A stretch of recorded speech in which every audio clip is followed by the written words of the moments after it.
ఓం తల్లక్షణ సమారంభాం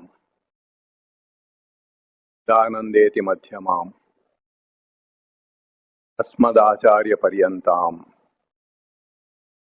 వందే గురుపరంపరాం. ఓం శ్రీ గురుదేవాయ నమః.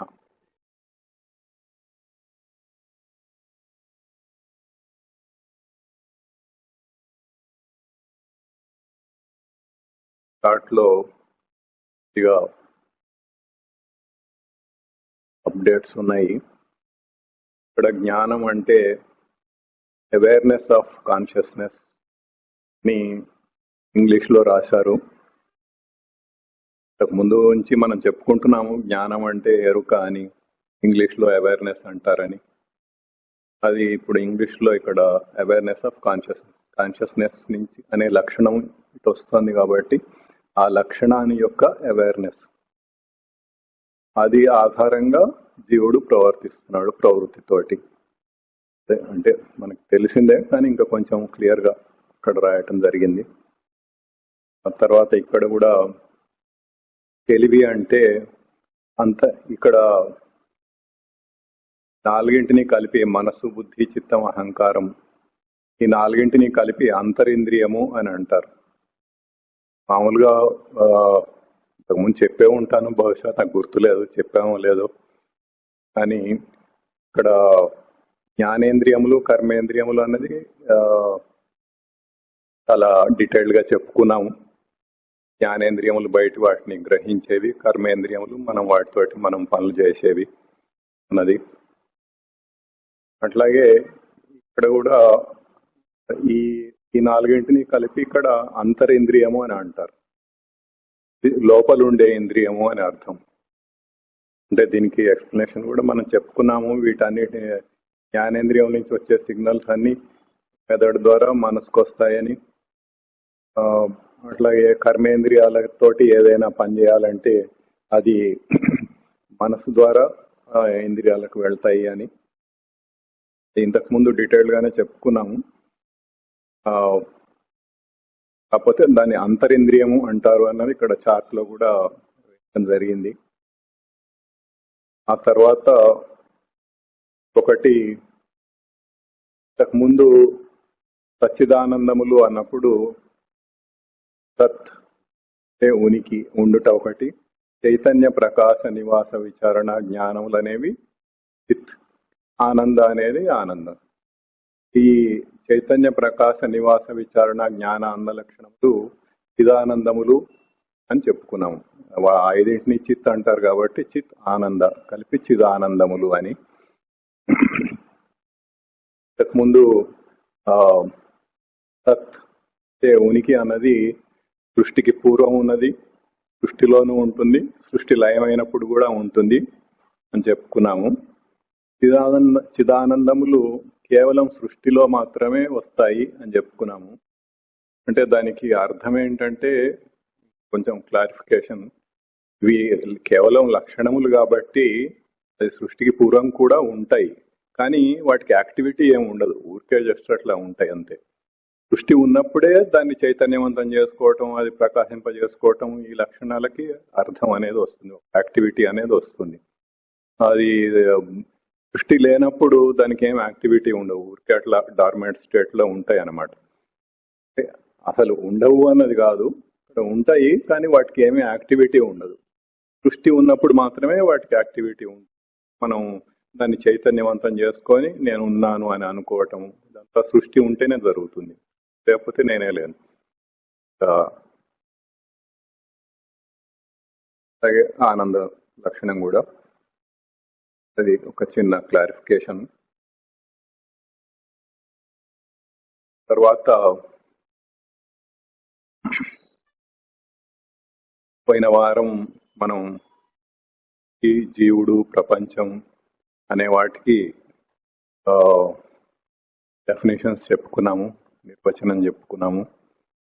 కానీ దానికి ఎగ్జాంపుల్గా సృష్టి అనే దానికి ఎగ్జాంపుల్ ఏమి ఇవ్వలేదు. తర్వాత R&Dలో చెప్పినప్పుడు దానికి ఒక ఎగ్జాంపుల్ ఇవ్వటం జరిగింది, మీకు కూడా చెప్తాను ఒకసారి. సృష్టి అంటే ఏంటి, ఉనికి అంటే పరమాత్మను గ్రహించటానికి ఒక రంగస్థలం, ఒక వేదిక, ఒక ప్లాట్ఫామ్ అని చెప్పుకున్నాం. ఉనికిని గ్రహించటానికి ఒక రంగస్థలం, ఉనికిని గ్రహించటానికి ఒక వేదిక, ఇంగ్లీష్లో ప్లాట్ఫామ్ చెప్పుకున్నాము. దానికి ఎటువంటి ఎగ్జాంపుల్ ఇవ్వలేదు.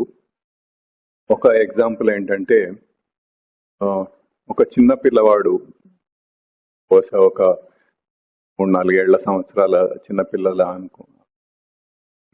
అనుకోండి, ఆటలు ఆడుకుంటూ ఉంటాడు. స్వచ్ఛంగా తనలో తాను తన తోటి పిల్లలతోటి ఏదో ఆడుకుంటాడు. ఆట అయిపోయిన తర్వాత వచ్చేస్తాడు, ఎవరింటికి వాళ్ళు వెళ్ళిపోతారు, తను వచ్చేస్తాడు. ఆనందంగా ఉంటాడు.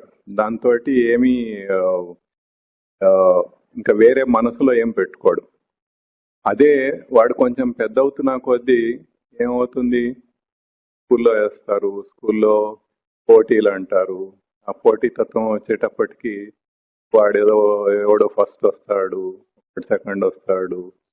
దాంతో ఆ పోటీతత్వంతో క్రమేపీ ఎట్లా ఉంటుందంటే, ఫస్ట్ వచ్చిన వాడి మీద ఈర్ష్య, అసూయలు, లేకపోతే ఆ తల్లిదండ్రులు కూడా ఎట్లా ఉంటారంటే, ఒకసారి వాడు ఫస్ట్ వచ్చాడు అనుకోండి, నువ్వు ఫస్ట్ రావాలని చెప్తూ ఉంటారు.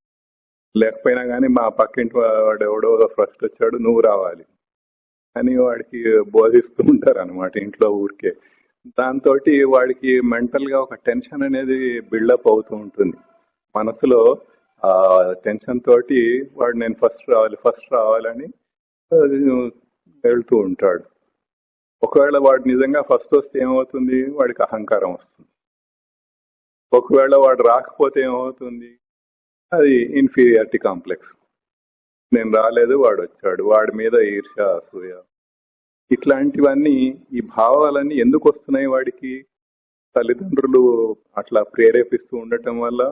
స్కూళ్ళల్లో వాళ్ళు ఒక ఆటను ఆటగా కాకుండా దాన్ని ఒక గేమ్ అని చెప్పి దానికి ఫస్ట్ సెకండ్ థర్డ్ అని ప్రైజులు పెట్టి ఏదో చేసి వాడిని అట్లా ప్రేరేపిస్తున్నారు అనమాట. దాంతో వాడికి ఇప్పుడు ఆ గేమ్లో ఆనందం అనేది లేదు, అది పోయింది. వాడు ఎంతసేపటికి ఫస్ట్ రావాలన్న ఆ టెన్షన్లోనే వాడు కొట్టుకుంటున్నాడు. అది జగత్తుకి ఒక ఉదాహరణ. అదే చిన్నప్పుడు వాడు ఇంట్లో ఉండి ఆ పక్కింటి వాళ్ళు వీళ్ళతోటి ఏదో ఆడుకొని ఆట అయిపోగానే చక్కగా ఇంట్లోకి వచ్చేస్తాడు, ఆనందంగా ఉంటాడు, వాడికి ఏ టెన్షన్ ఉండదు. అది సృష్టికి పోలిక. అది వాడు సంతోషంగా ఆడుకొని వచ్చేస్తాడు. ఆట అంటే ఆట అంతే, దాంట్లో గెలవటం ఓడిపోవటం అన్నది ఏమీ ఉండదు. సో సింపుల్గా ఏదో ఆడుకుంటాడు, అయిపోతుంది. ఆడినంతసేపు ఆనందంగా ఉంటాడు, ఆనందంగా ఇంటికి వచ్చేస్తాడు.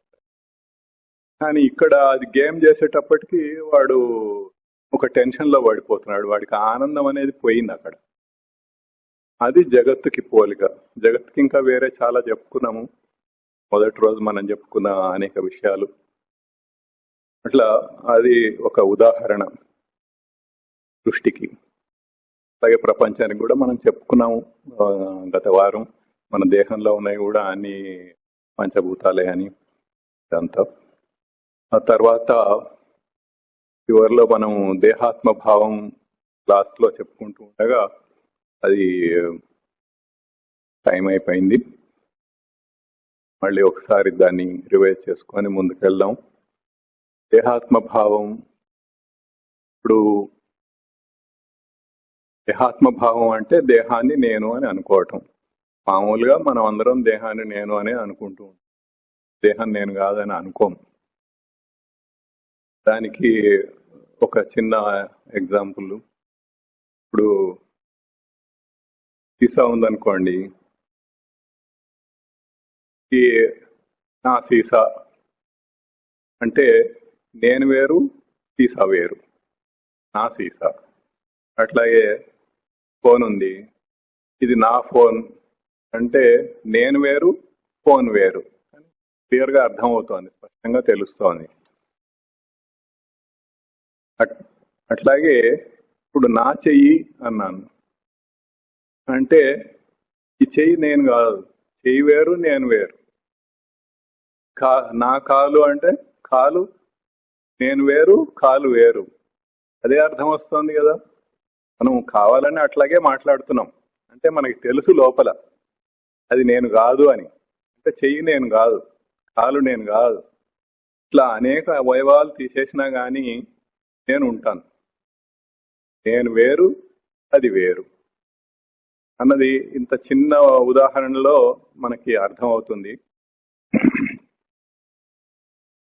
ఇంతకు ముందు ఒకసారి చెప్పుకున్నాము, మనం అన్ని ఇంద్రియాలు లేకపోయినప్పటికీ కూడా, అంటే కళ్ళు లేవు ఏం కనపడవు, చెవులు లేవు ఏం వినపడటం లేదు, స్పర్శ లేదు ఏం తెలియటం లేదు, కూర్చున్న స్పర్శ కూడా తెలియటం లేదు, అట్లాగే రుచి రసనేంద్రియం రుచి లేదు, ఏమి రుచులు తెలియవు, జ్ఞానేంద్రియము అంటే వాసన ఏం వాసనలు రావటం లేదు. ఇట్లా ఏమి లేకపోయినా కానీ ఎక్కడున్నామో తెలియదు, దేని మీద కూర్చున్నామో తెలియదు. ఒక హార్డ్ సర్ఫేస్ మీద కూర్చున్నామా, సాఫ్ట్ సర్ఫేస్ మీద కూర్చున్నామా, గట్టి దాని మీదనా మెత్తడి దాని మీద కూర్చున్నామా అన్నది నాకు తెలియదు, స్పర్శ లేదు కాబట్టి. ఎక్కడ బయట ఏమన్నా శబ్దం వస్తుందా, ఏమన్నా పాటలు వినపడుతున్నాయా, ఎవరైనా మాట్లాడుతున్నారా మనకు తెలియదు. ఇవన్నీ లేకపోయినా కానీ లోపల నేను ఉన్నాను అన్న అనుభూతి ఏదైతే ఉందో అది ఉంటుంది, అది ఎక్కడికి పోదు. అది కొంచెం లాజికల్ గా మీరు ఆలోచిస్తే ఒక్కొక్కటి తీసేస్తూ పోతే మీకే అర్థం అవుతుంది. చెవు లేదంటే చెవులు వినపడకపోయినా నేను ఉన్నాను, కళ్ళు కనపడకపోయినా నేను ఉన్నాను, అవి రెండు కలిపి లేకపోయినా నేను ఉన్నాను. అట్లాగే ఇంకా ఒక్కొక్కటి అది లేకపోయినా నేను ఉన్నాను, ఇది లేకపోయినా నేను ఉన్నాను అని మనకి స్పష్టంగా తెలుస్తోంది. ఇవన్నీ ఈ ఇంద్రియాలన్నీ లేకపోయినా నేను ఉన్నాను అని తెలుస్తోంది. అంటే ఇవన్నీ వేరు, నేను వేరు, దేహం వేరు, నేను వేరు. దీనికి అది దేహాత్మభావం. కానీ దేహమే నేను అన్నట్టుగా బతుకుతున్నాడు మనిషి. ఇప్పుడు ఇవన్నీ కూడా ఒక కాన్సెప్ట్ అని చెప్పి మొత్తం చెప్తున్నాను. ఒక నమ్మకంతో మీరు వింటున్నారు, ఇదంతా ఇట్లా అని నేను చెప్తున్నాను కాబట్టి మీరు వింటున్నారు. కానీ ఈ కాన్సెప్ట్ గురించి చెప్పటం అయిపోయిన తర్వాత డీటెయిల్డ్గా వివరంగా చెప్పేటప్పుడు అప్పుడు కొన్ని ప్రూఫ్స్ ఉన్నాయి, శాస్త్రంలోనే కొన్ని ఉన్నాయి. ఇవి ఎట్లా ప్రూవ్ చేసుకోవాలి యుక్తితోటి. మామూలుగా ఆధ్యాత్మ విద్యలో శృతి, యుక్తి, అనుభవం అంటారు. శృతులు అంటేనేమో శాస్త్రాలు అవి పూర్వకాలం ఒక గురువు శిష్యులకు చెప్తూ ఉంటే, ఓరల్ గా చెప్తూ ఉంటే వాళ్ళు విని నేర్చుకునేవాళ్ళు. అట్లా దానికి శృతులు అని, శృతి అంటే వినేది, వినబడేది. అందుకని వాటికి శృతులు అని పేరు వచ్చింది, అంటే శాస్త్రాలు. సో శృతి, యుక్తి, అనుభవం అన్నారు. యుక్తి అంటేనేమో లాజిక్, మనం లాజికల్ గా ఆలోచిస్తూ ఉంటాం కదా, అది అట్లా అయితే ఇది ఇట్లా, ఇది ఇట్లా అయితే అది అట్లా అని, అది యుక్తి తెలుగులో. అనుభవం అంటే ఎక్స్పీరియన్స్, మనకి అనుభవం, మనం ఏదైనా చేస్తూ ఉంటే అనుభవం వస్తూ ఉంటుంది, మనకు లోపల అనుభూతి వస్తూ ఉంటుంది. సంతోషం వస్తే ఒక అనుభూతి వస్తుంది, దుఃఖం వస్తే ఒక అనుభూతి వస్తుంది.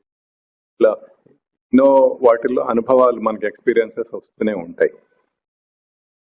ఇట్లా శృతిని, శాస్త్రాలని అధ్యయనం చేసి తెలుసుకొని, యుక్తితోటి విచారణ చేసుకొని, అంటే లాజికల్ గా మనం ఆలోచించి దాన్ని విచారణ చేసుకొని, దాంతో ఇది ఇట్లా ఆ శాస్త్రంలో ఇట్లా చెప్పారు, ఈ శాస్త్రంలో ఇట్లా చెప్పారు కాబట్టి ఇది ఇట్లా కాదు అని మన జీవితంలో ఇంతకు ముందు జరిగిన అనుభవాలతోటి కంపేర్ చేసి చూసుకొని, వాటితోటి పోల్చి చూసుకొని, ఇక్కడ ఈ శాస్త్రంలో ఇది ఇట్లా చెప్పింది, నా అనుభవంలో ఇంతకు ముందు ఎక్కడన్నా జరిగిందా, ఎక్కడన్నా ఉన్నదా అన్నది అట్లా పోల్చి చూసుకొని, ఇట్లా అయిన తర్వాత దాన్ని అనుభవపూర్వకంగా తెలుసుకోవటం, అంటే సాధన చేసి.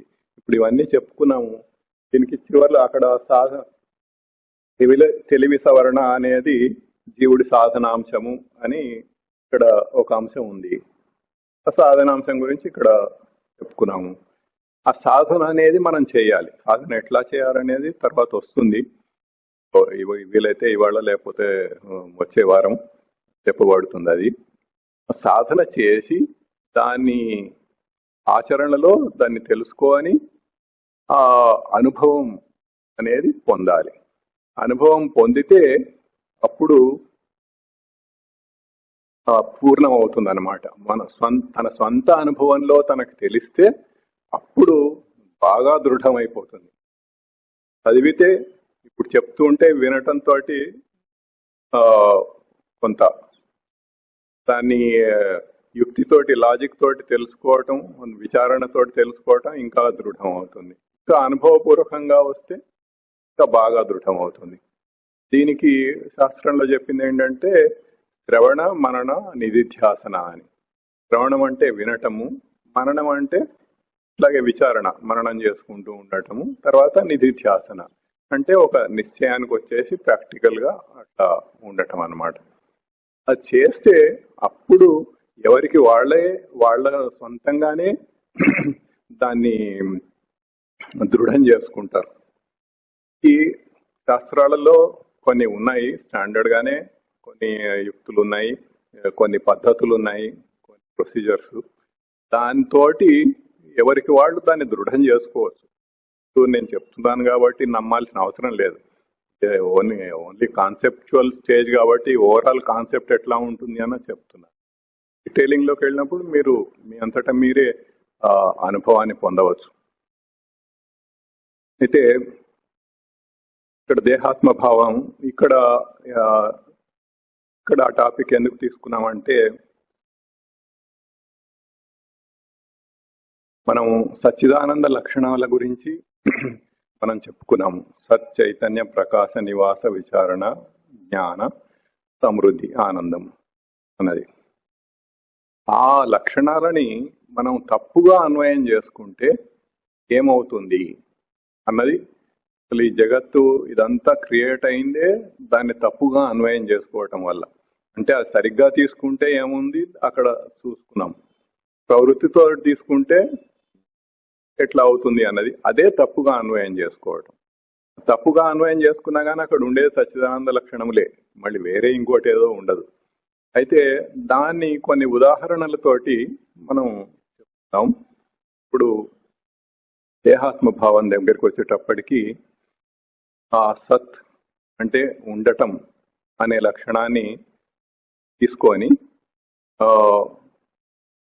దేహం ఉన్నది ముందు అనుకుంటాడు. ఆ లక్షణాన్ని ఇక్కడ ప్రయోగించి దేహం ఉన్నది అని అనుకుంటాడు.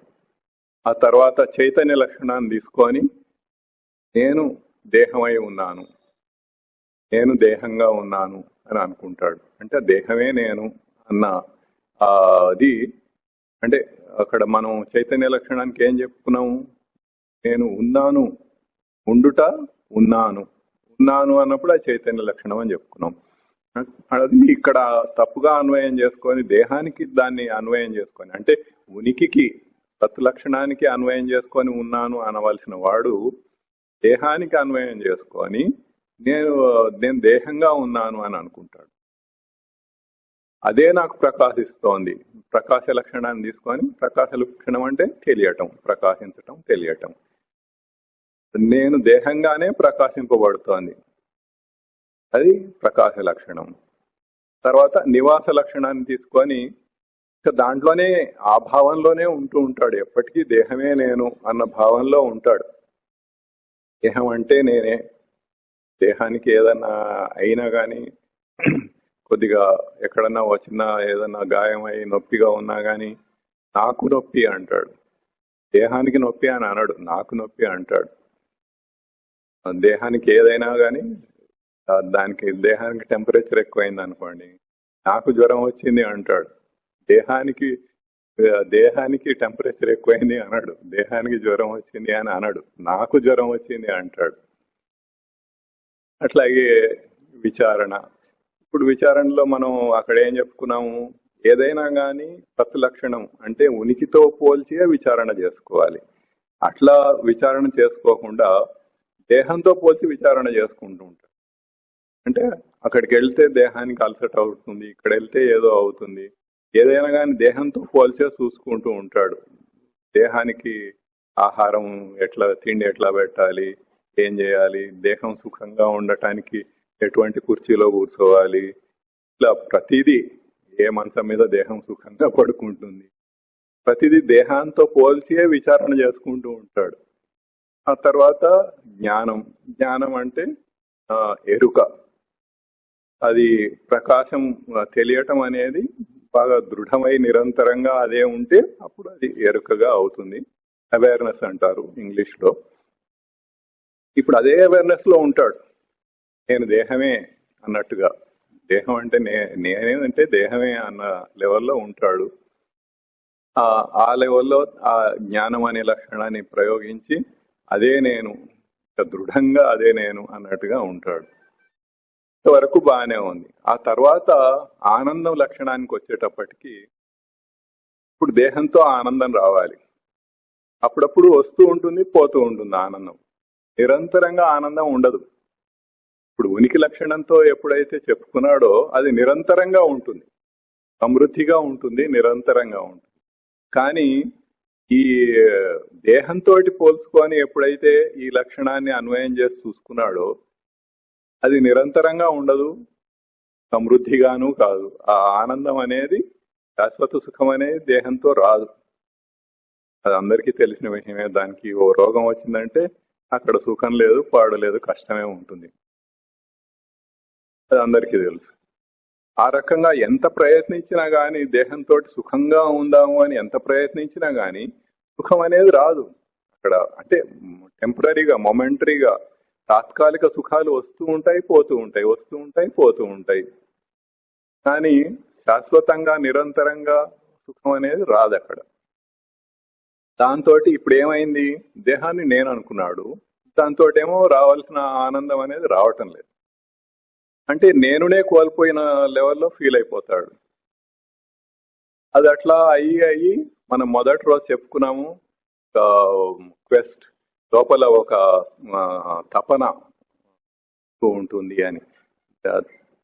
ఆ దానికి దారి తీస్తుంది అన్నమాట ఎటర్నల్ క్వెస్ట్ అని చెప్పి చెప్పుకున్నాము. లోపల అసలు నేనెవరు అన్నది ఒక సందేహం బయలుదేరుతుంది. దాని గురించి శోధన చేస్తూ ఉంటాడు. అది నెమ్మదిగా బయలుదేరి అట్లా అట్లా పెరుగుతూ ఉంటుంది.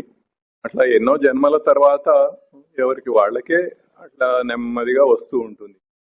అది కొద్దిగా ఒక లెవెల్కి వచ్చిన తర్వాత ఏదన్నా తన గురించి తాను తెలుసుకునేది, ఆధ్యాత్మ విద్య లాంటివి ఎవరన్నా చెప్తూ ఉంటే వెళ్ళి అక్కడ కూర్చుందాము, విందాము అన్న ఆలోచన వస్తుంది. ఆ కొంచెం అది చేద్దామన్నది ఉంటుంది. ఇప్పుడు మీరందరూ ఇక్కడ కూర్చొని వింటున్నారు. ఇది వినని వాళ్ళు చాలా మంది ఉన్నారు. వాళ్ళందరూ ఇంకా ఆ స్టేజ్కి రాలేదు, అందుకని వాళ్ళు వినటం లేదు. మీరు ఆ స్టేజ్కి వచ్చారు కాబట్టి మీరు వింటున్నారు. అది న్యాచురల్ గానే తనంతటి తానే సహజంగా అట్లా భావంతో అట్లా ఉండి ఉండి ఒక స్టేజ్ లో వస్తుంది. అది వచ్చినప్పుడు ఈ సబ్జెక్ట్ మీద వినటానికి మీకు ఉత్సాహం వస్తుంది. అప్పుడు మీరు వింటారు. అది విన్న తర్వాత చాలా వేగంగా అది వృద్ధి పొందుతుంది. ఎందుకంటే తనంతటి తాను రావటం అనేది చాలా చాలా చాలా స్లో ప్రాసెస్. ఎన్నో కోట్ల జన్మలు గడుస్తూ ఉంటాయి. అట్లా గడుస్తూ ఉంటే ఎప్పటికో వస్తుంది అది. కానీ ఎప్పుడైతే ఆ జ్ఞానాన్ని తెలుసుకున్నారో, దాన్ని తెలుసుకొని దాన్ని ఇంకా తెలుసుకునేటప్పటికే ఒక లెవెల్లో చాలా ఎక్కువగా వస్తుంది. ఇంకా దాన్ని సాధన కూడా చేసి ఆచరణలో పెట్టి సాధన చేస్తూ దాన్ని అనుభవంలోకి తెచ్చుకుంటే ఇంకా చాలా వేగంగా అంటే ఈ జన్మలోనే జీవన్ముక్తుడు కావచ్చు, అంటే జీవించి ఉండగానే ముక్తుడు కావచ్చు.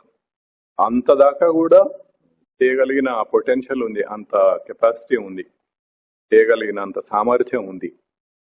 అట్లా చేయవచ్చు. అది ఆ రకంగా ఆనందం అనేది, శాశ్వతమైన సుఖం అనేది, ఆనందం అనేది రాకపోయేటప్పటికీ తపనతోటి ఇట్లా జరుగుతుంది. ఇది మామూలుగా జీవుడి పరిస్థితి.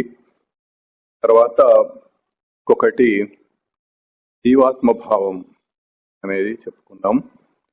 జీవుడు అంటే ఏం చెప్పుకున్నాము, ప్రవృత్తి స్వరూపుడు.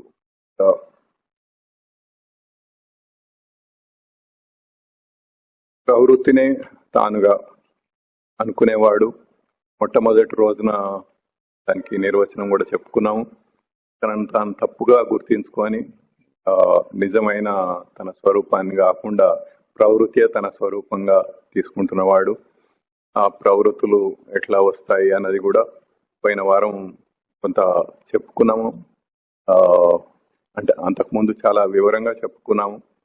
పోయిన వారం కూడా మన జన్మ తర్వాత జన్మలు వస్తూ ఉంటే మళ్ళీ కొత్త దేహాన్ని సంపాదించడానికి ఎంత కష్టపడాల్సి వస్తుంది అన్నది కూడా కొంత చెప్పుకున్నాము. దానికి కారణం ఏంటి అంటే చాలు అవి ఎట్లా వస్తున్నాయంటే ప్రవృత్తితోటి వస్తున్నాయి, విషయవాసనలతోటి వస్తున్నాయి అన్నది చెప్పుకున్నాము. దాంతో ఈ జన్మలు అట్లా మళ్ళీ మళ్ళీ జన్మనెత్తుతూ ఉండటం అనేది, మళ్ళీ ప్రయత్నం చేస్తూ ఉండటం అనేది, ఇట్లాగే ఈ శాశ్వత సుఖం కోసం ప్రయత్నం చేస్తూ ఉండటం, అది సఫలం కాకపోయి మళ్ళీ జన్మనెత్తడానికి ఎంత కష్టపడాలో అది కూడా చెప్పుకున్నాము. అట్లా వీడు ఆ జీవుడు, ఇప్పుడు ఆ జీవుడిని నేను అని అందరూ అనుకుంటారు. ఏం సందేహం లేదు అందులో. కేవలం దేహం మాత్రమే నేను అని అనుకోరు. దేహం మాత్రమే నేను అనుకునేవాడు కూడా కొద్ది మంది ఉంటారు. ఏమాత్రం కొంచెం తెలివి ఉన్నవాడు ఆ జీవుడు అన్న పదం తెలియకపోయినా కానీ ఆ మనస్సు నేను, నా బుద్ధి నేను అని ఒక లెవెల్లో అనుకుంటూ ఉంటారు. ఆ మాత్రం కొద్దిగా తెలివితేటలున్న వాళ్ళకి ఆ మాత్రం వచ్చేస్తుంది.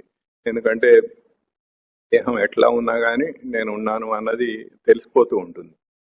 ఆ రకంగా ఇప్పుడు మనం ప్రత్యేకంగా ఆ అధ్యాత్మ విద్యని తెలుసుకుంటున్నాం కాబట్టి జీవుడు అన్న పదం మనకి తెలుసు.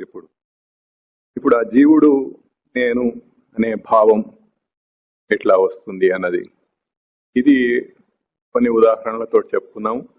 ఇందాక చెప్పుకున్నాము అంటే ప్రవృత్తియే తన పర్సనాలిటీ అని అనుకుంటాడు అని కూడా ఇంతకుముందు చెప్పుకున్నాము. ప్రవృత్తియే తన పర్సనాలిటీ అనుకొని నేను ఇట్లాగే ఉంటాను, ఇదే నా స్వరూపం అన్నట్టుగా ప్రవర్తిస్తూ ఉంటాడు అని. దాంట్లో ఇప్పుడు మొట్టమొదటి రోజున మనము బాహ్య దృష్టి గురించి చెప్పుకున్నాం. బాహ్య దృష్టి గురించి చెప్పినప్పుడు భౌతికమైనవి కొన్ని, అభౌతికమైనవి కొన్ని చెప్పుకున్నాము. ఇప్పుడు అభౌతికమైన వాటిని ఉదాహరణలుగా తీసుకొని ఇక్కడ ఎట్లా అవి వస్తాయి, వాటికి కూడా ఈ సచ్చిదానంద లక్షణములే ఎట్లా ఆధారంగా ఉంటాయి అన్నది చెప్పుకున్నాము. మొట్టమొదట ఏం చెప్పుకున్నాము? ధనార్జన, ధనం గురించి చాలా తాపత్రయపడుతుంటాడు. ధనం సంపాదించుకోవడానికి అందరూ, ప్రతి వాళ్ళకి ధనం అవసరం, డబ్బు కావాలి, డబ్బు ఉంటేనే ఏదైనా చేయగలుగుతాం అన్నట్టుగా ఉంటుంది. డబ్బు సంపాదించటంలోనే నిమగ్నమై ఉంటారు అందరూ. అది దాన్ని తీసుకొని అసలు డబ్బు ఎందుకు సంపాదించాలని అనుకుంటారు? ఎందుకంటే ధనంతో సుఖం వస్తుంది అన్న ఒక ఫీలింగ్ లో ఉంటారు. ప్రతి వాళ్ళు కూడా ధనంతో చాలా సుఖాన్ని పొందవచ్చు అన్న భావనలో ఉంటారు గనక డబ్బు కావాలి అని అనుకుంటారు. లేకపోతే ఉత్త నోట్ల కట్టలు పెట్టుకొని ఏం చేస్తాడు? అక్కడ సుఖం లేకపోతే సుఖం వస్తుందని అది కావాలని అనుకుంటూ ఉంటాడు. అయితే ఇప్పుడు అది ఎట్లా ఇక్కడ మన సచ్చిదానందంలను తప్పుగా అన్వయం చేసుకోవటం వలన అది ఎట్లా జరుగుతుందో చూద్దాం. ఇప్పుడు మొట్టమొదటి సత్, ఉనికి ఉండటం అన్నది లక్షణం ఉంది. ఆ ఉండుట అన్న లక్షణాన్ని ఆ డబ్బుని తప్పుగా అన్వయం చేసుకొని ధనం ఉన్నది అని అంటాడు. డబ్బు ఉన్నది అని అంటాడు ఫస్ట్. ఆ తర్వాత చైతన్య లక్షణం, నేను ఉన్నాను అన్నది, ఉనికితోటి నేను ఉన్నాను అని అనుకున్నది. దాన్ని ఇప్పుడు ధనం మీద పెడతాడు. అదే లక్షణాన్ని ధనానికి అన్వయం చేస్తాడు తప్పుగా. అన్వయం చేసి ధనమే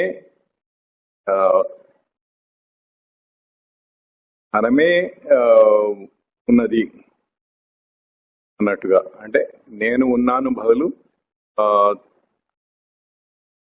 ధనమే నేను అన్న లెవెల్లో ప్రవర్తించటం మొదలు పెడతాడు. ఆ అనుభూతి అట్లా ధనంతో ఉన్నాను అదే ధనమే అయి ఉన్నాను అన్నట్టుగా ఆ భావంలోకి వస్తాడు. ఇప్పుడు దాని తర్వాత ప్రకాశ లక్షణంలోకి వచ్చేటప్పటికి అదే ప్రకాశిస్తూ ఉంటుంది, అదే తెలియబడుతూ ఉంటుంది. దాంతోటే అదే తెలుసుకుంటూ ఉంటాడు. ఆ తర్వాత నివాస లక్షణంలోకి వచ్చేటప్పటికి దాన్ని కూడా దీనికి అన్వయం చేసుకొని ఆ భావంలోనే నివసిస్తూ ఉంటాడు. ఎప్పటికీ ధనమే అన్నట్టుగా. ఆ తర్వాత విచారణ అనే లక్షణానికి వచ్చేటప్పటికి ఇక్కడ ఏం చేసుకున్నాము, ఉనికితో పోల్చే విచారణ చేసుకోవాలి, బయటి వాటితో కాదు అని చెప్పుకున్నాం. అది సరి అయిన అవగాహన. అట్లా కాకుండా ఆ లక్షణాన్ని పెట్టుకొని ధనంతోటే పోల్చి విచారణ చేస్తాడు. ఒక పని చేయాలన్నా చేయకూడదన్నా ధనంతో పోల్చి చేస్తాడు. అంటే ఇది చేస్తే డబ్బు వస్తుందా రాదా, ఇది చేస్తే ఎంత వస్తుంది, అది చేస్తే ఎంత వస్తుంది, ఏ పని చేస్తే ఎక్కువ డబ్బులు వస్తాయి, ఇది కొద్దిసేపు పని చేస్తే ఇక్కడ ఇంత డబ్బులు వస్తుంది, అక్కడేమో ఇంతసేపు చేస్తే ఇంతే వస్తుంది. అట్లా పోల్చి చూసుకుంటూ ఉంటాడు అనమాట. అది విచారణ. అట్లా ధనంతో పోల్చి అన్ని విచారణ చేసుకుంటూ ఉంటాడు. ఏదైనా కొనాలంటే ఇక్కడ ఎంత, దీని ఖరీదు ఇక్కడ ఎంత ఉంది, అక్కడ ఎంత ఉంది, ఇక్కడ ఎంత ఉంది, అట్లా ఏదైనా కానీ ధనంతో పోల్చుకొని అట్లా విచారణ చేసుకుంటూ ఉంటాడు. ఆ తర్వాత జ్ఞానం అంటే ఎరుక, అవేర్నెస్. అక్కడికి వచ్చేటప్పటికి ఆ ప్రకాశ లక్షణం దృఢమై నిరంతరంగా దాంట్లోనే అదే తెలుస్తూ ఉంటే అది ఎరుక. ఇప్పుడు ఆ ధనం అనేది ఎంతగా పాతుకుపోతుందంటే నిత్య జీవితంలో ప్రతిదానికి ధనంతో డబ్బుతోటి ముడిపెట్టుకొని ప్రవర్తిస్తూ ఉండటం వల్ల అదే సత్యం, అదే నేను అన్న లెవెల్లో దాన్ని దృఢం చేసేసుకుంటాడు. చేసుకొని తర్వాత ధనంతో సుఖం వస్తుందా లేదా. ఇప్పుడు నెక్స్ట్ ఆనంద లక్షణాన్ని అక్కడ అన్వయం చేసి చూసుకుంటే మరి ఆనందం రావాలి కదా, వస్తుంది, కొంతసేపు వస్తుంది, కొంతసేపు రాదు. ఇప్పుడు ఏదైనా రోగం వచ్చిందనుకోండి, డబ్బు చాలా ఉంది కానీ రోగం తగ్గదు. డాక్టర్కి ఇవ్వడానికి డబ్బులు ఉన్నాయి, హాస్పిటల్లో ఖర్చు పెట్టడానికి డబ్బులు ఉన్నాయి. అంత మాత్రాన రోగం తగ్గుతుందన్నది ఏముంది? తగ్గితే తగ్గుతుంది, లేకపోతే లేదు. కష్టమైతే ఉంటుంది. అది తగ్గినా కానీ సరే ఒక వారం రోజులు హాస్పిటల్లో ఉండి వస్తే తగ్గింది, అది వేరే సంగతి. కానీ ఆ వారం రోజులైతే దాంతో బాధపడ్డా లేదా, ఆ తర్వాత కూడా ఇంకా పూర్తిగా క్యూర్ కావటానికి ఎంతో బాధపడ్డా లేదా. ఏదో ఒక హార్ట్ అటాక్ వచ్చింది అనుకోండి, అక్కడికి పోతే దాన్ని ఏదో చేస్తారు, యాంజియోగ్రామ్స్ అంటారు, అది అంటారు, ఇది అంటారు, ఏదో తీస్తారు, దాన్ని యాంజియోగ్రఫీ అది ఏదో చేస్తారు. అవన్నీ చేసి అప్పటికి క్యూర్ చేస్తారు. కానీ ఎన్నో కండిషన్స్ పెడతారు, ఇట్లా ఉండాలి, అట్లా ఉండాలి, నువ్వు ఎటువంటి ఆవేదన రాకుండా, ఎటువంటి షాక్ రాకుండా, ఎవరు అట్లాంటి వార్తలు చెప్పకుండా జాగ్రత్తగా ఉండాలి, ఉద్వేగానికి లోను కాకూడదు, ఇట్లాంటివన్నీ చెప్పి ఇట్లా తిండి తినాలి, ఇట్లా రెస్ట్ తీసుకోవాలి, ఇంతకాలం రెస్ట్ తీసుకోవాలని ఎన్నో చెప్తారు. అవన్నీ పాటించాలి. ఇప్పుడు వాడికి ఎంత డబ్బు ఉంటే మాత్రం ఏంటి, అక్కడ సుఖం ఎక్కడుంది? ఇట్లా ఎన్నో సిట్యుయేషన్స్ ఉంటాయి. డబ్బు ఉంటుంది కానీ సుఖం రాదు, శాశ్వత సుఖం రాదు, టెంపరీగా వస్తుంటాయి, పోతుంటాయి. ఇంకా కొన్ని ఉదాహరణలు చెప్పుకున్నాము. మొదట్లో కారు కొనుక్కుంటే సుఖంగా ఉంటుంది అని అనుకున్నాడు, కారు కొనుక్కున్నాడు, కారులోకి తిరుగుతున్నాడు, 4 రోజులు సుఖంగా ఉన్నట్టే అనిపించింది. ఆ తర్వాత దానికి అలవాటు పడిపోయాడు. ఆ తర్వాత ఇంకా మళ్ళీ సుఖం అంటూ, ఇంకా కొత్తగా సుఖం అంటూ ఏం రాదు, దానికి అలవాటు పడిపోయాడు. ఇప్పుడు కారు లేకపోతే దుఃఖమే కానీ ఉంటే సుఖం అన్నది లేదు. ఆ స్టేజ్కి వస్తాడు. అట్లా ఏదైనా కానీ కొన్ని ఉదాహరణలు మొదటి రోజు చెప్పుకున్నాము బాహ్య దృష్టిలో. అట్లా ఆనందం అనేది అక్కడ శాశ్వతంగా రావటం లేదు. అంటే ఇప్పుడు ఏదైతే ఈ ధనం నేను అనుకున్న అదే నేను అన్న లెవెల్లో ఏదైతే ఇప్పటిదాకా ఒక భావంలో జీవిస్తూ వచ్చాడో అది శాశ్వత సుఖాన్ని ఇవ్వటం లేదు. అసలు మొట్టమొదట ధనం ఎందుకు నేను అనుకున్నాడు, ఎందుకు నాకు కావాలనుకున్నాడు, నేను అనుకున్నాడు, దాంతో సుఖం వస్తుందని, శాశ్వత సుఖం వస్తుందని. ఆ శాశ్వత సుఖం రావటం లేదు, టెంపరీగా వస్తున్నాయి, పోతున్నాయి. దాంతో అట్లా చేసి ఇందాక చెప్పినట్టుగా మళ్ళీ ఒక ఇప్పుడు అదే నేను అన్న భావంతో వచ్చేసాడు కాబట్టి నేనునే కోల్పోయినంత బాధ కలుగుతుంది అనమాట. అదే నేను అనుకున్నప్పుడు దాంతో ఆ సుఖం అనేది రాకపోతే ఆ నేనే కోల్పోయినట్టుగా, అదే తప్పుగా అయిపోయినట్టుగా అటువంటి బాధ కలుగుతుంది. దాంతో మళ్ళీ ఆ శోధన, ఇంటర్నల్ గా ఆ శోధన అనేది మొదలవుతుంది. మళ్ళీ ఆ తపన అనేది మొదలవుతుంది. ఎందుకు ఇట్లా అవుతుంది ఇది ఉన్నా కానీ ఎంతో మంది ధనవంతులు ఉన్నారు, వాళ్ళందరూ సుఖంగా ఉన్నారా? ఎవరు ఉండరు. లౌకిక జీవితంలో ఎంత డబ్బున్నా ఏదున్నా కానీ సుఖంగా, శాశ్వతంగా సుఖంగా ఉండటం అనేది జరగదు. అందుకని మళ్ళీ ఆ శోధన మొదలవుతుంది. ఈ రకంగా ఒకటి ఉదాహరణ. దాంతో మళ్ళీ మొదలు, మళ్ళీ ఆ క్వెస్ట్. ఇంకా అప్పుడు మొదటి రోజు మనం ఏం చెప్పుకున్నాము? తనను తాను తప్పుగా గుర్తించుకోవటం వలన ఇవన్నీ వస్తున్నాయి అని చెప్పుకున్నాం. ఇదే ఆ తప్పుగా గుర్తించుకోవటం అంటే తన నిజస్వరూపమైన సచ్చిదానంద లక్షణములని తను కాని దాన్ని అన్వయం చేసుకొని తప్పుగా దాంతో సుఖంగా ఉందామంటే అది రావటం లేదు. టెంపరీగా వస్తుంది కానీ శాశ్వతంగా రావటం లేదు. కాసేపు వస్తుంది, పోతుంది. డబ్బు లేనివాడు అట్లాగే ఉన్నాడు, ఉన్నవాడు అట్లాగే ఉన్నాడు. డబ్బు లేనివాడు కూడా సుఖంగా ఉంటాడు, అప్పుడప్పుడు సుఖంగా ఉంటాడు, అప్పుడప్పుడు సుఖంగా ఉంటాడు. డబ్బు ఉన్నవాడు కూడా అట్లాగే ఉంటాడు, అప్పుడప్పుడు సుఖంగా ఉంటాడు, అప్పుడప్పుడు సుఖం. తర్వాత ఇంకొక అంశం ఏం చెప్పుకున్నాం ఆ రోజు? కీర్తి ప్రతిష్టలు. కీర్తి ప్రతిష్టలు ఇప్పుడు నా కీర్తి దిగంతాలకు వ్యాపించాలి అని అనుకుంటాడు. దానికోసం ఎన్నైనా చేస్తూ ఉంటాడు, ఎంతైనా ఖర్చు పెడుతూ ఉంటాడు, ఏదైనా చేస్తూ ఉంటాడు. రకరకాల ప్రొఫెషన్స్ లో ఇప్పుడు ఒక రచయిత ఉన్నాడు, నేను రాసే ఈ నవలలో సాహిత్యం ఏదో అది మొత్తం అంతా చాలా కీర్తి ప్రతిష్టలు దాంతో రావాలనుకుంటాడు. ఒక గాయకుడు ఉన్నాడు, తను పాడే పాటలతోటి ఎంతో కీర్తి ప్రతిష్టలు రావాలనుకుంటాడు. పొలిటీషియన్ ఉన్నాడు, తనకి చాలా ప్రజలకు సేవ చేసేస్తున్నాను అనుకొని దాంతో కీర్తి ప్రతిష్టలు రావాలనుకుంటాడు. డబ్బుతోటి రావాలనుకునే వాళ్ళు రకరకాలుగా ఏదో రకంగా ఏదైనా కానీ నాకు కీర్తి ప్రతిష్టలు రావాలనేది కొంతమందికి చాలా బాగా ఉంటుంది. ఇప్పుడు వాడు ఏం చేస్తాడు? ఈ సచ్చిదానంద లక్షణములని దానికి అన్వయం చేసుకుంటాడు.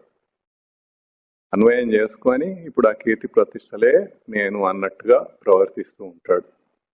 అదే నేను అయి ఉన్నాను అన్నట్టుగా అది దాంతో ప్రవర్తిస్తూ ఉంటాడు.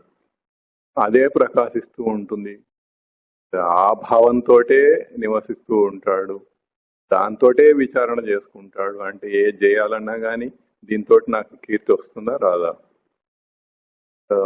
అది చేస్తే వస్తుందా, ఇది చేస్తే వస్తుందా, దేనితో ఎక్కువ కీర్తి ప్రతిష్టలు వస్తాయి, అట్లా రకరకాలుగా అక్కడ వాడికి ఉండే ఆపర్చునిటీస్, వాడికి ఉండే సర్కమ్స్టాన్సెస్, వాడి పరిస్థితులను బట్టి, వాడికి ఉండే అవకాశాలను బట్టి ఏది చేయాలన్నా ఏది చేయకూడదన్నా కానీ దాంతో పోల్చియే ఆలోచన చేసుకుంటూ ఉంటాడు. ఆ భావం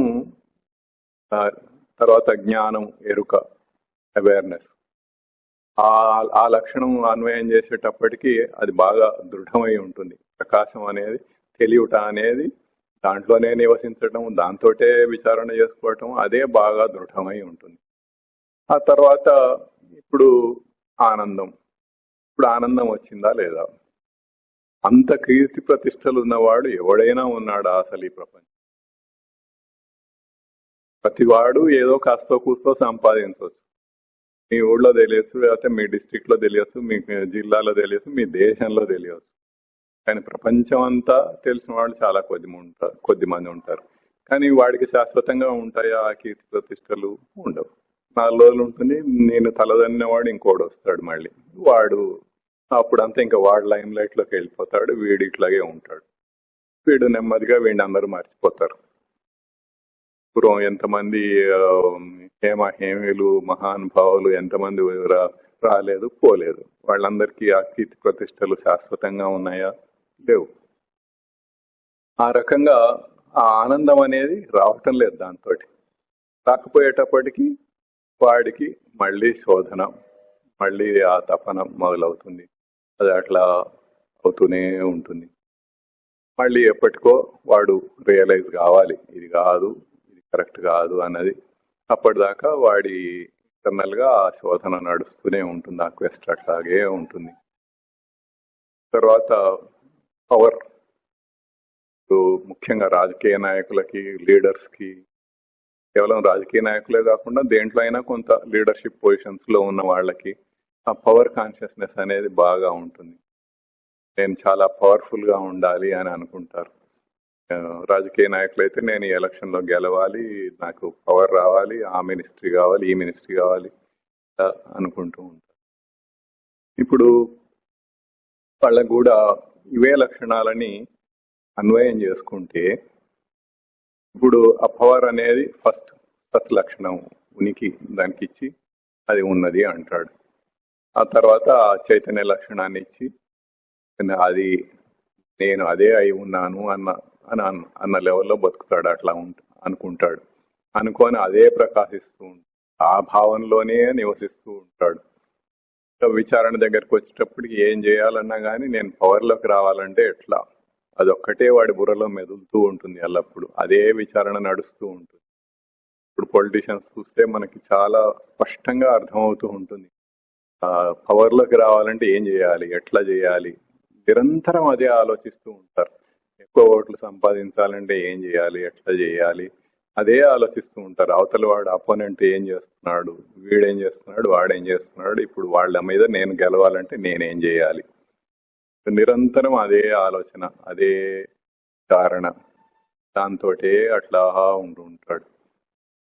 అది ఇంకా స్థిరమయ్యేటప్పటికీ అది జ్ఞానం, ఎరుక, ఆ లక్షణం అక్కడ అన్వయించుకొని అదే దృఢమైన భావంలో అట్లాగే ఉంటూ ఉంటాడు. ఉండి చివరికి మరి ఆనందం వచ్చిందా లేదా చూస్తే శాశ్వత ఆనందం అనేది ఇంపాసిబుల్. ఇప్పుడు పొలిటీషియన్ కానివ్వండి, ఒక వేరే లీడర్ ఎవరన్నా కానివ్వండి, ఒక ఇండస్ట్రియలిస్ట్ కానివ్వండి, ఒక ప్రపంచంలోనే అతిపెద్ద ధనవంతుడై ఉండవచ్చు వాడైనా కానివ్వండి, అశాశ్వత సుఖం అనేది రానే రాదు, ఆ ఆనందం రానే రాదు.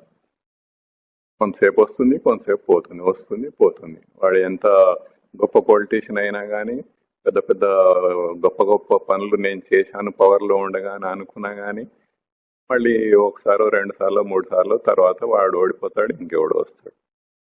శాశ్వతంగా వాడే రావటం అనేది ఎప్పటికీ జరగదు. వాడికి ఆ పవర్ శాశ్వతంగా ఎప్పటికీ ఉండదు. ఒకవేళ ఉన్నా కానీ ఆ ఉన్నప్పుడు కూడా పోని నిరంతరం సుఖంగా ఉంటాడా అంటే అది లేదు.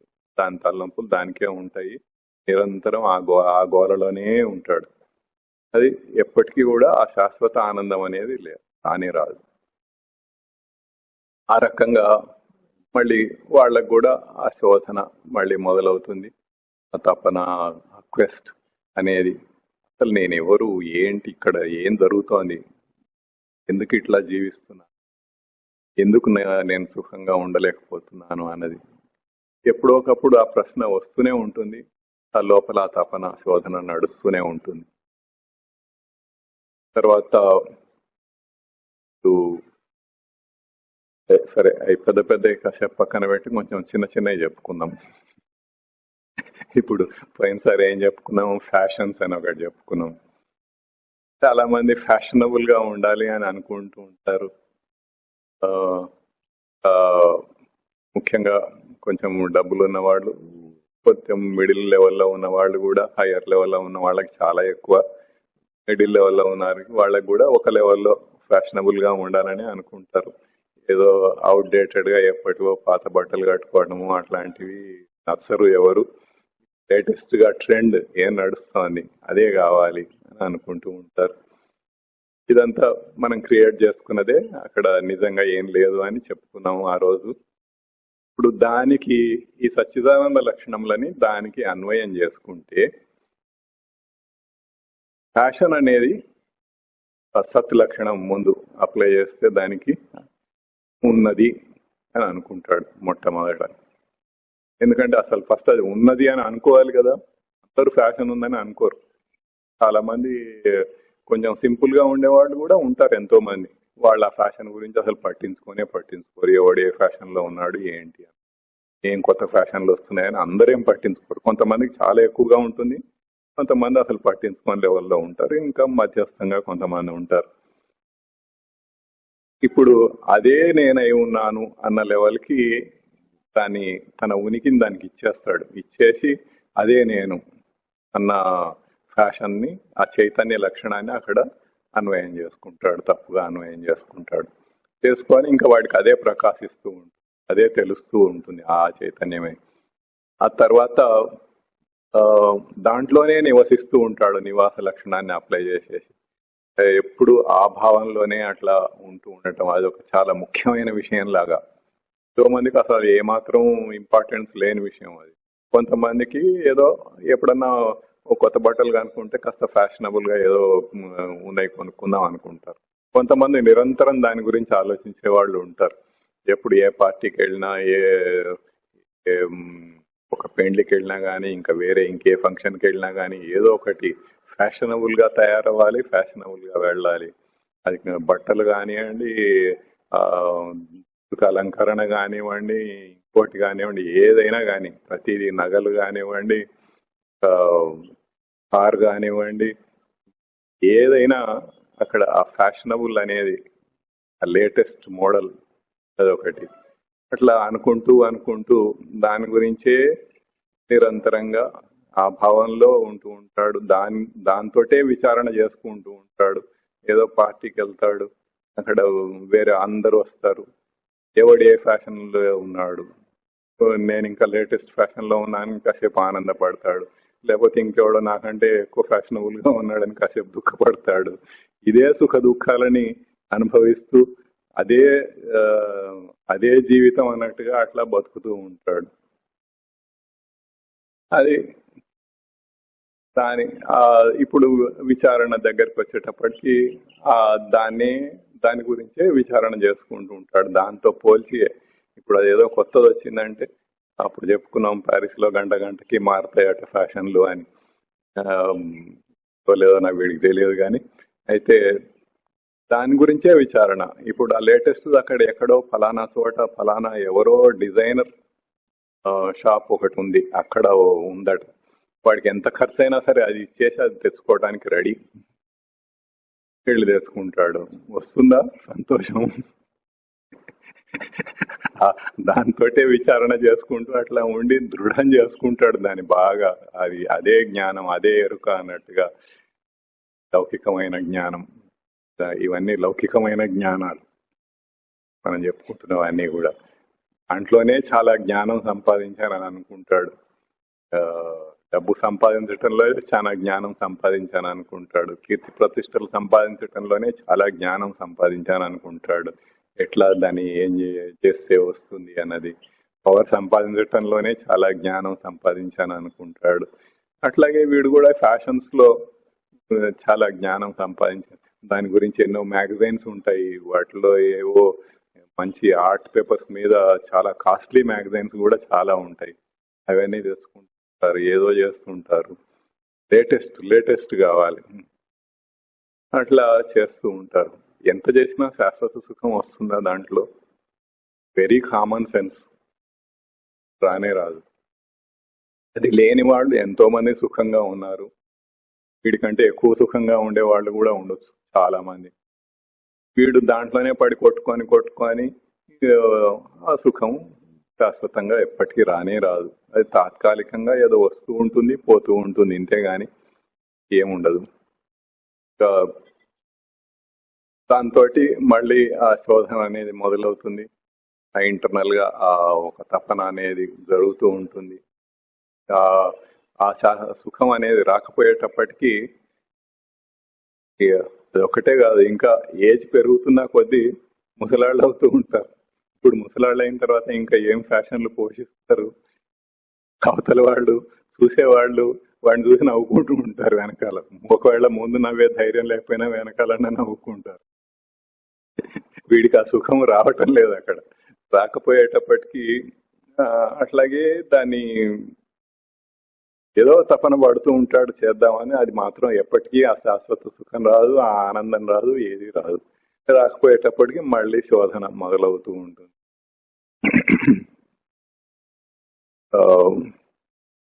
ఇంకొక విషయం, ఈ సోషల్ నామ్స్ అని ఒకటి చెప్పుకున్నాం ఆ రోజు. అంటే మామూలుగా బయట వ్యవహారికంగా సోషల్గా ఒక పద్ధతులు, ఏదో పెళ్లికి వెళ్తే ఇట్లా ఉండాలి, ఇవన్నీ చేయాలి, ఓ పుట్టినరోజు ఫంక్షన్కి వెళ్తే ఇట్లా ఉండాలి, ఇట్లా చేయాలి, ఏదో ఫంక్షన్లో అయితే ఇట్లా చేయాలి, ఇవన్నీ సోషల్ నామ్స్ అని ఆ రోజు చాలా ఎక్స్ప్లెయిన్ చేసుకున్నాం. దాన్ని తీసుకుంటే ఇప్పుడు ఆ నామ్స్ అనేవి ఎవరు క్రియేట్ చేశారు? ఒకప్పుడు లేవు, ఇప్పుడు ఉన్నాయి. ఇంకా కొన్ని సంవత్సరాల తర్వాత అవి ఉండవు, మళ్ళీ అవి మారిపోతూ ఉంటాయి, వేరే వేరే వస్తూ ఉంటాయి.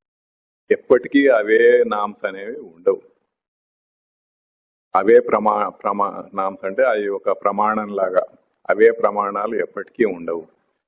ఒకప్పుడు పెళ్లి చేసేటప్పుడు ఒక ఏదో పద్ధతులు పాటించారు, ఇప్పుడు కొన్ని పద్ధతులు పాటిస్తున్నారు. ఇంకా పోను పోను అవి మారిపోతూ ఉంటాయి. ఎటువంటి మర్యాదలు చేయాలి, ఏం చేయాలి. ఒకప్పుడు కన్యాశుల్కం అనేది ఉండేది, అంటే ఆడపిల్లకే డబ్బు ఇచ్చి కట్నం, ఆడపిల్లకే కట్నం ఇచ్చి పెళ్లి చేసుకోవడం అనేది.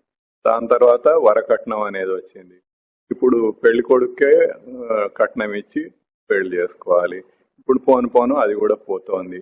ఇంకా ఫ్యూచర్లో ఏమవుతుందో మనకు తెలియదు. ఏది ప్రమాణం? అసలు ఇది ప్రమాణం అని ఎక్కడ, ఏ శాస్త్రంలో రాసి ఉంది?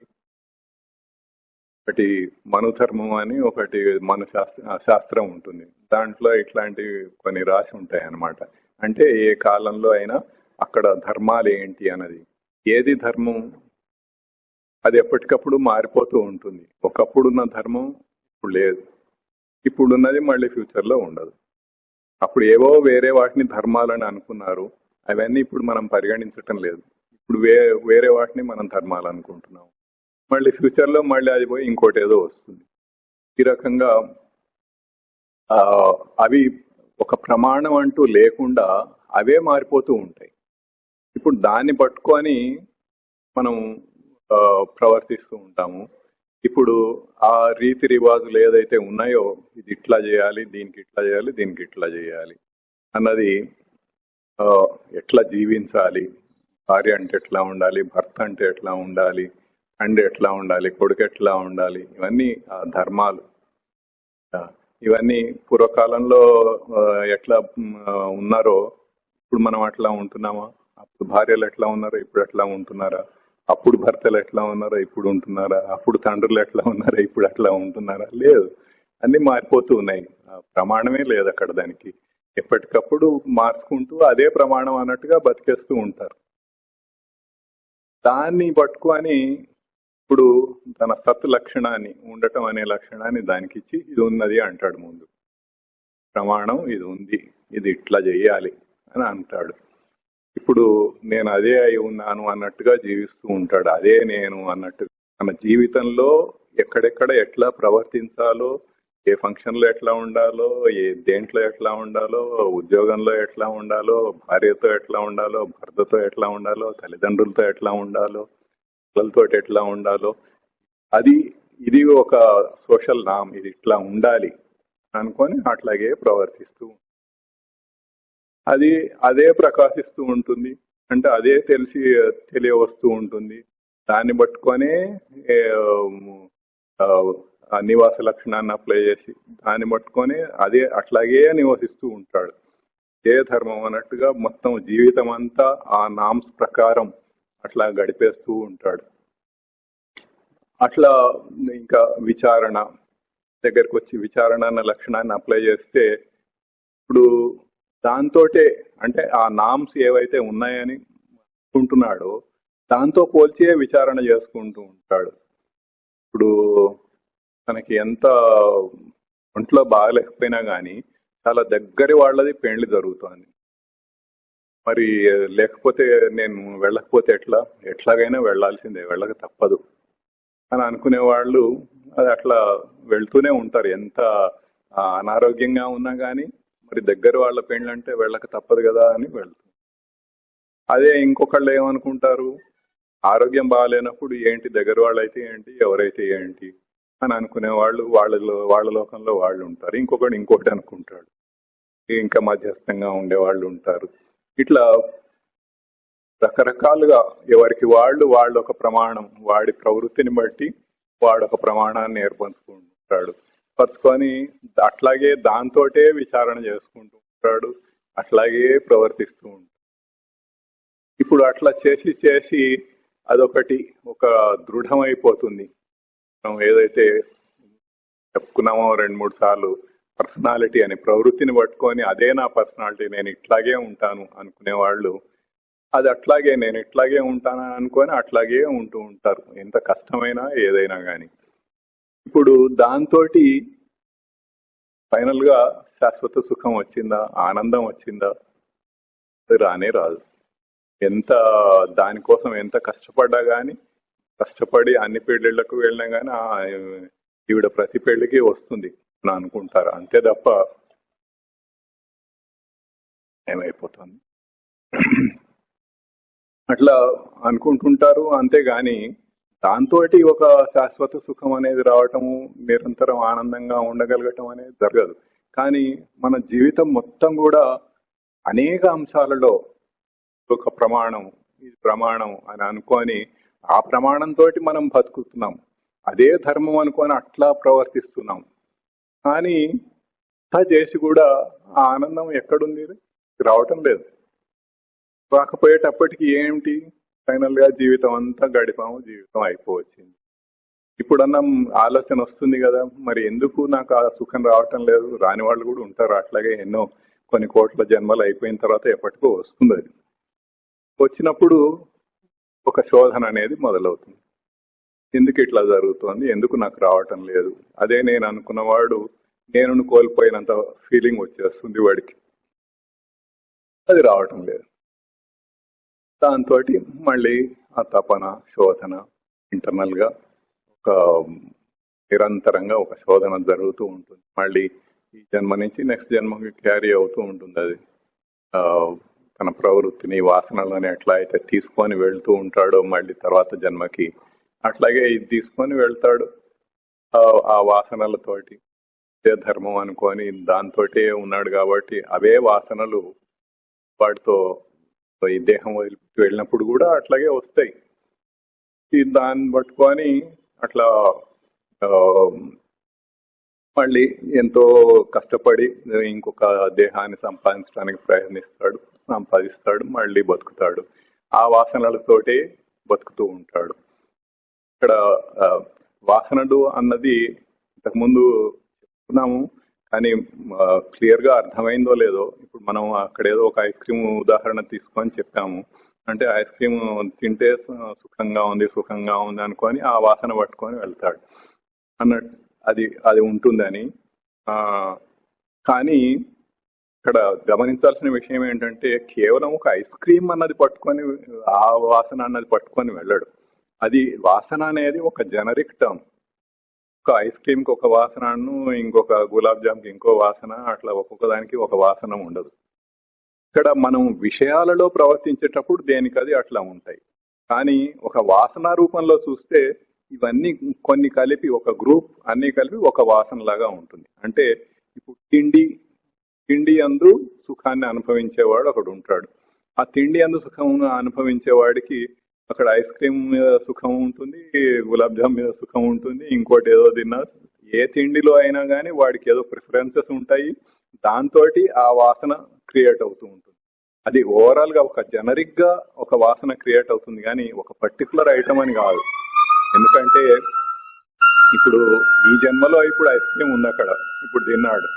ఇప్పుడు ఒక 100 సంవత్సరాల కిందట ఐస్ క్రీమ్ లేదు కదా, ఇంకో 100 సంవత్సరాల తర్వాత అది ఉంటుందో లేదో మనకు తెలియదు, అప్పుడు ఏది ఉంటుందో మనకు తెలియదు. కాబట్టి ఒక పర్టికులర్ ఐటమ్ మీద వాసన అన్నది కాదు, ఒక గ్రూప్ ఆఫ్ థింగ్స్, ఒక జనరిక్ గా ఒక తిండి అనే దానికి ఒక వాసన, అట్లా అది తీసుకొని వెళ్తాడు అనమాట. దాంతో అప్పుడు ఏది ఉంటే దాని మీద మళ్ళీ ఆ ప్రేరేపణలు వస్తూ ఉంటాయి ఆ వాసనతోటి, అంతేగాని ఒక పర్టికులర్ ఐటమ్ అన్నది కాదు అక్కడ. సో అట్లా మళ్ళీ మళ్ళీ జన్మలెత్తుతూ ఉంటాడు, మళ్ళీ దేహాన్ని తెచ్చుకుంటూ ఉంటాడు, ప్రయత్నిస్తూ ఉంటాడు. ఈ రకంగా మనం ఏవేవైతే ఉన్నాయని అనుకున్నామో, ఏవేవైతే మనకి ధర్మాలని అనుకున్నామో, దేనితోటైతే మనకి సుఖం వస్తుందని అనుకున్నామో, ఎన్ని చూసినా గానీ దేనితోటి కూడా ఆ శాశ్వత సుఖం అనేది రావటం లేదు.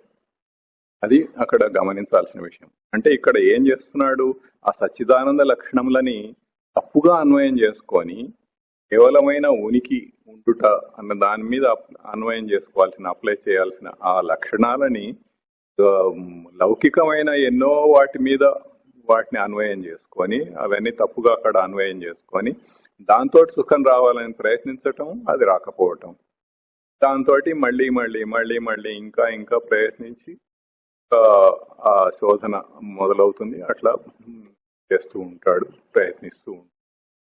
అది అక్కడ గమనించాల్సిన విషయం. ఇది జీవభావం, అంటే జీవాత్మభావం అని దీనికి మనకి పేరు, దానికి శాస్త్ర ప్రకారం. అంటే జీవుడే నేను అని అనుకునే పేరు అన్నమాట. జీవుడు అంటే ఏంటి, ప్రవృత్తి.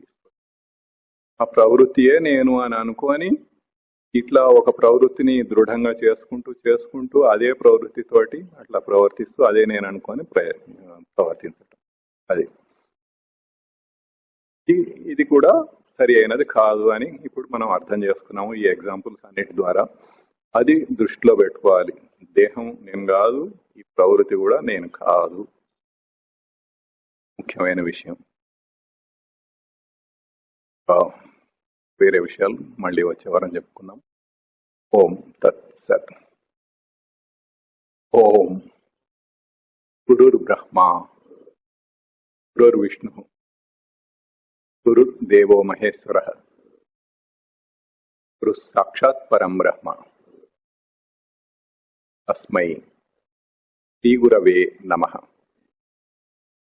ఓం శ్రీ గురు చరణారవిందాభ్యాం నమో నమః. ఓం శ్రీ గురు చరణారవిందయుగళం గృహీత్వా హస్తాభ్యాం శిరసి నయనే వక్షసి వహామి. ఓం తత్ సత్.